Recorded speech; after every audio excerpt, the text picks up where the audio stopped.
Recovery, rebuild, the journey for Altadena to get back to where it was, if not greater, better than ever. I have joining me right now Mr. Brandon Lamar. He's the president of NAACP there in Pasadena. Thank you for coming in and kind of shedding some light if it's Altadena. Yeah, we all know that it's Altadena, but we understand the other. So you're born and raised in that area, right? Yes, I was born and raised in Altadena and grew up in Pasadena. Mm-hmm. My family has been here since the early 1900s. Wow. My grandparents actually built their church in 1977 in Altadena, heart of Altadena. Yes. What church is that? Refuge Christian Center. Oh, very good. So they built Refuge Christian Center in 1977. Wow. And it's been a staple within our community. My grandmother was actually the reason why I got started in community work. And so it is a blessing to, speak on our city, speak about our city, yes, but also make sure that our community rebuilds because of the long roots and the long history that we have within this community. Well, let me tell you, so much has happened since January 7th, the start of the fires and everything. So many people have been reaching out, trying to help and make sure that you not only get the information, but get people kind of resettled and finding them a safe place. So I'm always on Instagram and social media to try to see what's happening. And I came across your page. And let me tell you, you had a message, and I heard you loud and clear. And I said, I've got to have this brother on to speak up for this city. Recovery, rebuild, we know it's going to be a journey. But you had a message, and I heard you. You said, look, don't come into our city trying to take advantage of our people. Yeah. Come in and be a partner.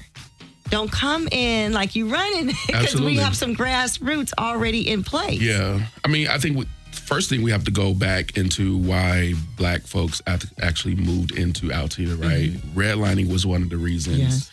Another one of the reasons was because of the displacement of Black and brown families from the 710 stub and the 210 stub, which actually took homes away from community members so that they can build the freeway. Mm-hmm. So that was one of the reasons why people actually went up to Altadena in the first place, because it was one of the only areas where African Americans could actually buy homes. Yes.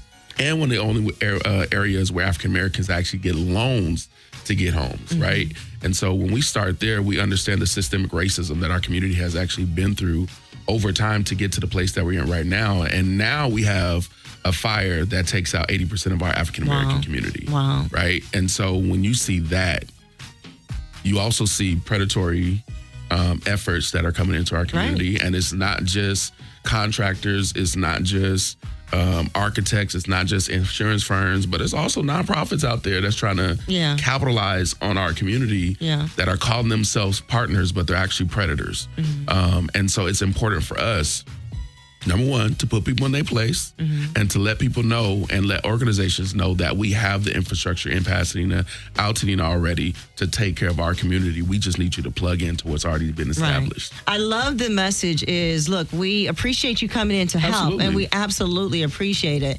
But plug into something that we already have going on.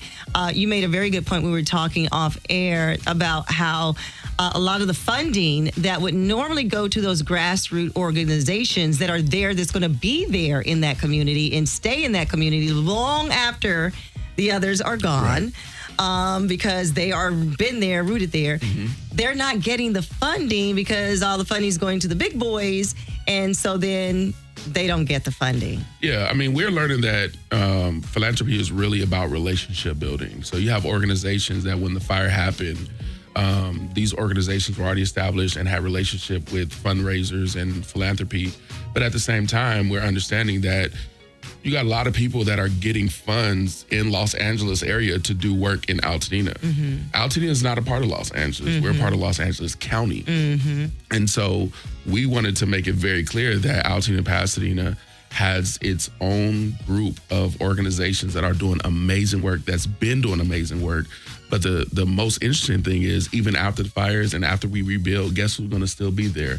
Those grassroots organizations that have been here, that was started in our community for a reason. And that's what we really want to highlight within our community. Well, you have a young lady that's going to join us in the next hour, in the next break or so, Jasmine Schuper, the executive director of Green Line Housing. I love that. As opposed to Red Line Housing, Green Line Housing, who had been already there working along with you and your wonderful organization doing stuff. Yeah, I mean, Green Line, the reason why I support them so heavy is because Green Line's mission is to really give a pathways to home ownerships for African American and brown families within our community. We had an affordable housing building that was built in Pasadena, and Green Line actually gave a lot of those homeowners their down payment for their house, for their condo to live in those homes. And so now they shifted efforts to really start acquiring some of the land that is going up for sale to make sure that that land stays affordable to our community. And that's one of the things that Jasmine's going to be highlighting today. Well, I'm excited to talk to her about that because one of the things we get into is sell versus non-sale. And really to keep this community, the historic value of it, the culture, these conversations have to be had. And it's wonderful that you both are going to be here to help us discuss this. When it comes to selling, I heard a lot of people saying, look, you know, because these residents have been there so long. I remember seeing a young at heart. She's 96 years young. And they asked her if she was going to rebuild. And she's like, are you crazy? I'm 96 years old. Yeah. She's like, I'm selling. I'm moving to the South with her family because that's where all of her family was at this time. And she wanted to be there with the family. So I understand there are needs when you should, you have to sell.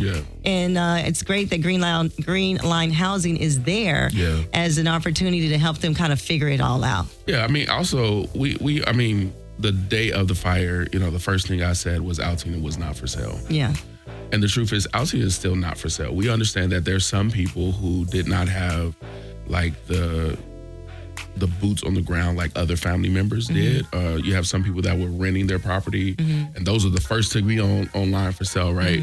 But then you have some of our seniors who are like, look, I'm not going to be here in the next 5 to 7 years to rebuild. And so we're not pushing people away like that want to sell or anything. We're opening everybody to do what they have to do, what's best for them. Right. We'll be back, guys. We got more coming up from Brandon Lamar. It's Adai Lamar, Radio Free 102.3 KJLH. Well, we're talking today with Mr. Brandon Lamar, president of the NAACP, and we're talking about Altadena. It's not for sale. Absolutely. Absolutely not for sale. And the wonderful organizations, the grassroots organizations that are already in place. You yourself have an organization that you were able to build, Project Passion, and then be able to really turn it into Dena Relief Fund drive. And it's still going on. January 8th is still going, the first and last one on the block there, right? Yeah, so the Dena Relief Drive was literally the first drive or first movement to move out of these fires. And we called partners together like Neighborhood Servants, the Flint Red Center, Pasadena Classic, which Jackie Robinson, great nephew, actually owns that. Oh, wow. And we called those groups together like, hey, y'all, we got to do something. We got to do something now. It's a go. And it started as a one-day thing. And literally that one-day thing turned into something that we've been doing for the last 2 months. And we've been getting so much support from our community and also nationwide, honestly, from the work that we've been doing on the ground. But it was important for us to do something for our community in our community. That's the partnership part. People hear about it and they want to jump in and see where they can help. That's the partnership. How important, we're going to talk about this a little bit later on, is it that residents are a part of the process, the rebuilding process, and not just coming in and rebuilding their homes, but that cleanup, all that work that needs to be done, getting those contracts, building those homes, that's important too. That's part of the process. That's Altadena too. Yeah, I mean, I think that's really the key in what we're pushing for, right? It's not only to make sure that families are able to rebuild, but it's also making sure that we also extend our middle class within the Black community in this area. And that's also making sure that we get jobs, right? Yes. Local hiring. That's also making sure that when ECC and Army Corps of Engineers are coming in, that they're hiring people from our community to set up and clean up our areas. And so those are the things that are really important for us. Community has to be at the forefront. Homeowners, even tenants and renters have to be at the forefront of how do we rebuild our community in this time. I love it. We're having the conversation. Rebuild, restore, remain. It's Adai Lamar, Radio Free, 102.3 KJLH. Thank you, Steve. Good morning, everyone. If you're just joining us, we're talking about recovery, rebuilding the journey for Altadena. We've had very special guests join us, Brandon Lamar, president of the NAACP, the Pasadena chapter. And now we have joining us a very special guest, Jasmine Schuper, the executive director of Green Line Housing. Good morning. Good morning. Thank you so much for coming. Yeah, thank you for having me. It's great to be here. Let me tell you, Brandon has said nothing but great things about you and your organization. Please share with us a little bit more about Green Line Housing. Yeah, I'd be happy to. Thank you. Yeah, Brandon is the homie. He and I have been out here in these streets trying to make it happen and rebuild our community from day one. So you're from Altadena as well? Yeah, I live in Altadena. I actually live in Eaton Canyon, and the fire encircled my neighborhood, and miraculously my house still stands. Wow. We're not back in our home yet, but so this is personal for me in addition to being professional. Wow. Yeah, absolutely. Well, our prayers are with you and your family. Thank you. Definitely. Tell us again now. Green Line Housing. Yes, Green Line Housing Foundation. So we're a Pasadena-based nonprofit organization. We were founded in 2020, and our stated mission is to close the racial wealth and homeownership gaps and reverse the effects of systemic racism in housing that have happened through practices such as redlining. And we do that in three methods. One is homeownership access for Black and brown people, and that's down payment grants, trying to remove one of the biggest barriers to homeownership, right, for our population. And exactly. And a lot of people don't realize, too, how pervasive this legacy of systemic injustice and housing discrimination is, and the implications that it's had on people of color, and specifically Black people. And our white brothers and sisters get down payment assistance from a family member to purchase their home 46% of the time, compared to our, us, who get that assistance 10% of the time. And so Green Line really is trying to step in and be that family member and help facilitate that access. So that's one of the areas. And then homeownership preservation is another way that we facilitate our mission, and that's home maintenance grants. And also access to pro bono and low bono estate planning services, so that the asset can be protected and properly positioned to pass down to the next generation. Generational wealth we talk about. It seems so, sometimes generational wealth, it seems so nonchalant. It's just like, like this word that we just used, but there is a way to do this, a proper process to do this. And thank you for your work that you've been doing. Yeah. It's not just now with the fires. This is something that you've been doing. That's right. And when we talk about down payment, with that being one of the biggest reasons why we are not able to get in, it's so true, because some people have the money to pay that payment because they're paying that much in rent. That's right. But that down payment, getting assistance with that's the game changer. That's right. It is. Yeah. And so it would only follow that we show up post-Eaton fire for the Altadena community in the same vein as what our mission has always been. And that's Black and brown homeownership preservation and wealth restoration, right? And so recognizing the unique ethnic fabric of the community of Altadena and what makes it so special, and a Black homeownership rate that was double the national average, just necessitates that we rebuild that community, we restore those legacies. It's not just homes that have burned; these are entire legacies that have been destroyed. And so we're showing up in a very specific way for the Black community in Altadena post-fire. Well, we were talking before you got here. You may have been listening. Sell versus not selling and things like that. Families are having to make those difficult decisions simply because, they're to rebuild now is a whole lot more than what it cost when they first got their homes. A lot of them were uninsured or underinsured because insurance companies are fleeing California. We shared about the 96-year-old who said, I'm leaving, I'm selling. How important is it that she's able to find a buyer that she's comfortable with selling? I hear that you guys are opening up a program of buying land to be able to kind of assist Black and brown in that area. That is true, yeah. So there's multiple phases to how we're showing up in wildfire relief. Phase one is if we want our community rebuild, which we do, it's important that they have stable, long-term temporary housing in the meantime. Or else you can't even think about what you're going to do and how you're going to rebuild a home. I'm trying to figure out where I'm going to live right now and in the meantime, right? And so we've been helping people locate, procure, and pay for long-term temporary housing in or as close to the community as possible, so that people can have the stability and confidence that they need in order to think about that next phase of rebuilding, right? And recognizing, like you said, that so many of our target population have been there for decades. They're not now financially ready to pay market rent, you know, after having lived in a home that's been in the family for 50 years. And so we've actually been able to enter into a corporate lease agreement. And so Green Line now is the entity named on the lease. And so our assets and our income are qualifying people. And so they don't have to worry about having 3 times, you know, the rent and income. And so we're connecting people directly to units. We have over 100 units available in this building. So that's phase 1. And then phase 2, like you mentioned, is we've been actually asked to purchase lots from people who don't want to sell. First thing we're trying to do is encourage people, stay. Exactly. Don't sell. Yes. Like, stay. There are resources available that will help you. Green Line is one such resource. We're hoping to offer long-term up to $250,000 per family for the actual cost of rebuilding. But we also recognize there are some people who don't want to. Maybe it was their investment property, right? And so they're choosing to sell, but they love the community so much, and they want to make sure that that future use of the land remains in the community for the community. So we've been asked to purchase lots from people, hold them in a bank of sorts, and then work with community and housing stakeholders to devise the future use of that land in a way that's community informed and community centered. All of this is such important conversation to have, and sometimes we shy away from those conversations, or maybe we don't have the people that are qualified to really know the area. How important is it that the residents are a part of the rebuilding process? You know, we were talking, Brandon and I, you were sharing that being able to come in and get that contract and help rebuild, have a stake in the game, not just because you have the property there, but just, I live here. This is my community. That's right. I want to help rebuild. Yeah, I think that's the most important thing. Like, if the community is not a part of it, then there's not a system, right? But it's not just the community being a part of the rebuild process as far as their home, but we also have to reimagine what Altadena will look like for the future.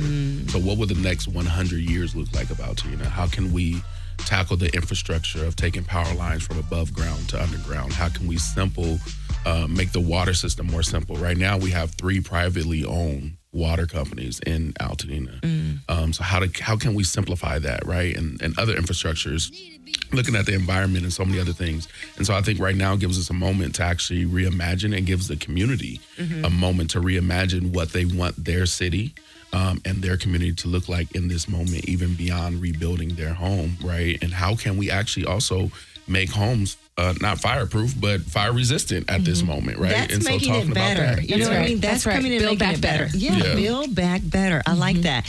Because those wires underground is a big, big issue that really needs to be addressed.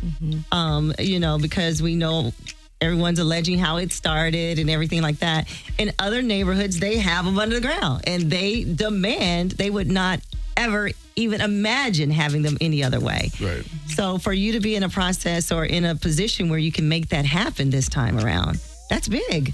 I mean, I think it's even talking about how we use, or how do we rethink our gas system, right? Yeah.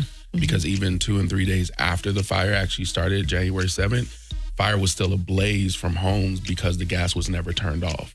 So families actually saw their homes blowing up because that they thought were saved, and then because gas was still on. Wow. And so, like, this whole infrastructure thing are things that we are thinking about long term, and how we re-envision and reimagine Altadena.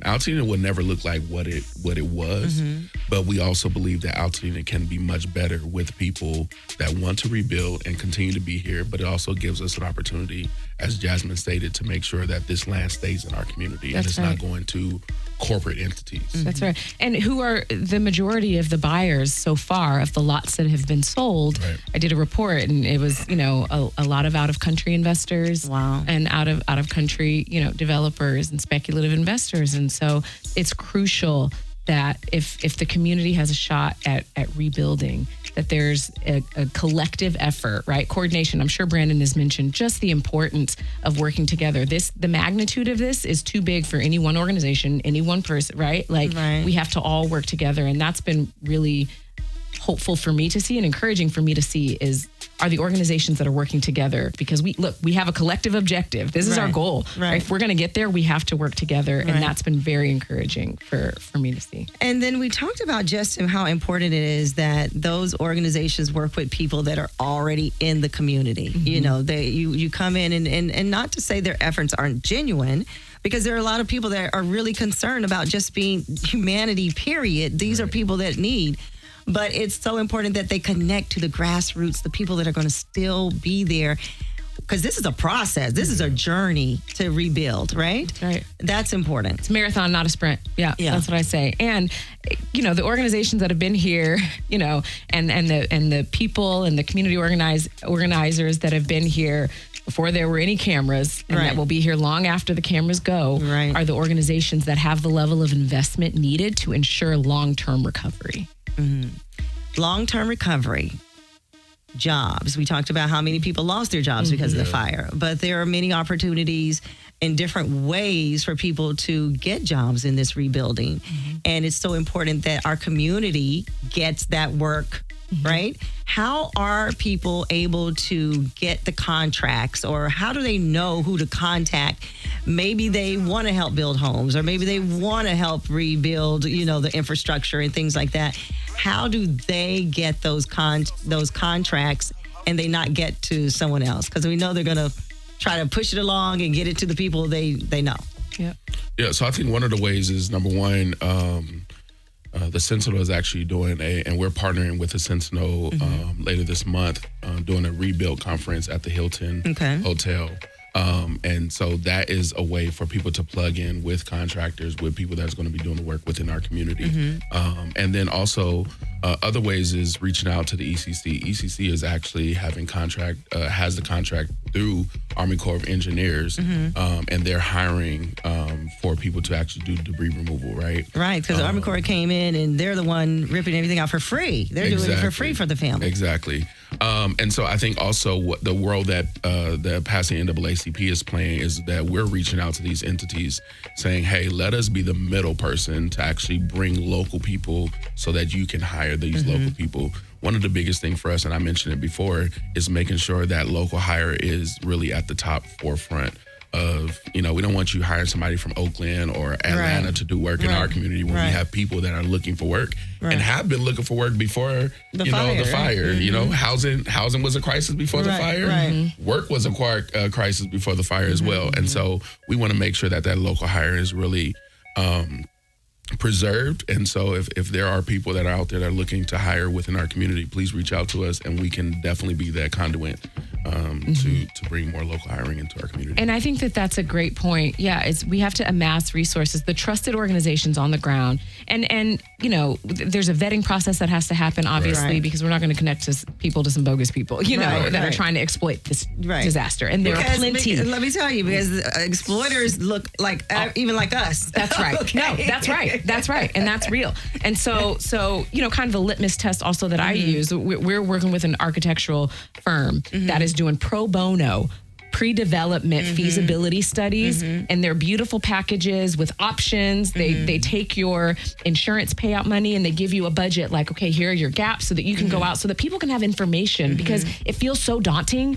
for somebody who has just lost everything and fired and now think about rebuilding. And some people out of desperation are like, I don't have a choice but to sell. But if they can get this information, like, no, here's how it can be feasible, and have specifics about this is what I need, and then be able to go and try to acquire and get those resources and get connected to those resources. Breaking it down in little pieces. That's right. Because it can be overwhelming. Think about it, you lost everything. You lost everything. But one of the things, and so they're doing this pro bono. They're not out here doing, and so that's, to me, is one litmus test of no, these people just want to be out here and helping and in the community. And so Green Line is hoping to partner with them, because our phase 2 is offering large grants and capital stacks. We're working with banks and funders to try to get up to $250,000 per family to stand in the gap for the actual cost of rebuilding. And this organization is doing the pre-development is one organization that's helping us do that pre-development work for free. I love that. So that out the door, when somebody, for between $8,000 to $15,000 a family, Wow. you get plans drawn, you get specs, and then you decide, do you want to go ahead and submit those plans, right? But there's no way that if you go try to find an architect off the street, they'll do it for between $8,000 to $15,000 for families. So that's why Office of Office is the name of the organization. That means so much because I cannot tell you how many people have reached out to me since we've been covering this and getting people in and trying to figure it out for them and stuff like that, wanting to come on and talk about how they can help, right? And especially with the rebuilding process. And one of our young ladies here gave me somebody's, I'm not going to go too far into it because I know I'm talking about them, but anyway, they wanted to do everything, come in and talk about what they could do. We're going to help. And I said, look, there's a way you have to do that. And I'm not going to sign off because I think sometimes people think because we interview people or whatever, I would have felt like if I had brought this person in, I would have signed off on their work. I would never sign off on a contractor because that's a marriage, right? That is a marriage for a long time, and so when I asked this particular individual, because they're going to give me a sheet to ask, questions, let the people know that they can ask this. I said, well, can you do that for free? Can you just do that just because you're a good person? Like, you just know, because that's the right thing to do, and these people need it. And they would not give it to me. And that was my cue there. Yeah. And sometimes that is a litmus test. And look, I'm not trying to ask my community to be out here working for free or anything like that. But, however, like if you're offer it for free and then you're like, okay, I need to figure out a way to monetize this or structure it or do a sliding scale, whatever. There's a way to do it. There's a way to do it. And I need to be able to make sure your work is good because our people deserve the best. That's right. And we have people that do amazing, great work that are the best.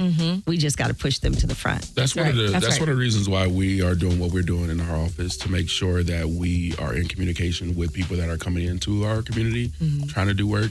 We are vetting businesses and organizations, especially because our community is coming to our office asking us, who do we trust? Yeah. That's right. There's so much information out there. There's so many people that look great, that looks amazing. Their website looks legit and everything, right?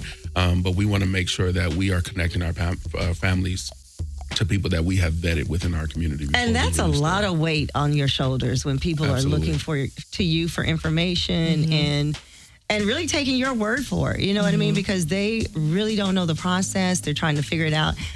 Big thank you to Mayor Karen Bass for opening up the process to get these things that they need done so quickly, getting the plans done, getting things passed along with the process. So it can happen. It's so needed, and it's done. So, look, we're going to come back and chat with you a little bit more because you have a project about Altadena, a documentary, and I'm so excited to hear more about it and hear about your experience growing up in Altadena. Before you got here, Jasmine, we were talking about, is it Altadena or Altadena? And he said, those from Altadena, no, it's Altadena. And everybody who's from somewhere else calls it Altadena. But he said, doesn't matter.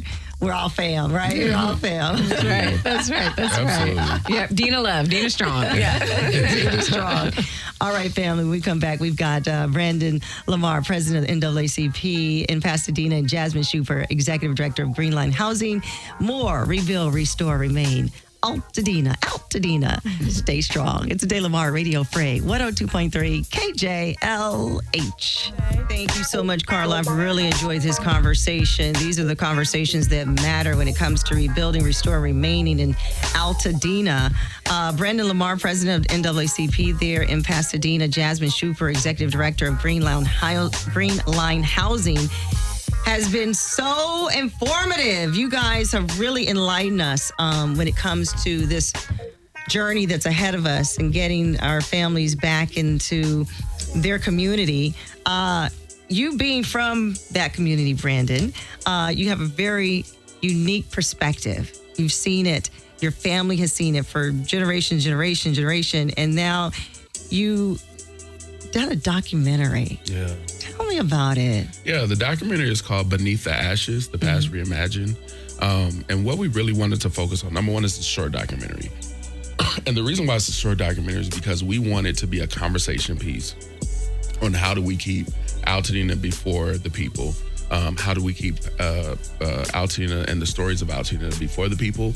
And also, how do we continue it, right? Because now we're saying media is going away, news outlets are going away, but at this moment, even 2 months, we still have people that are not in their homes, and they won't be in their homes for another 2 to 3 years, right? Probably even more.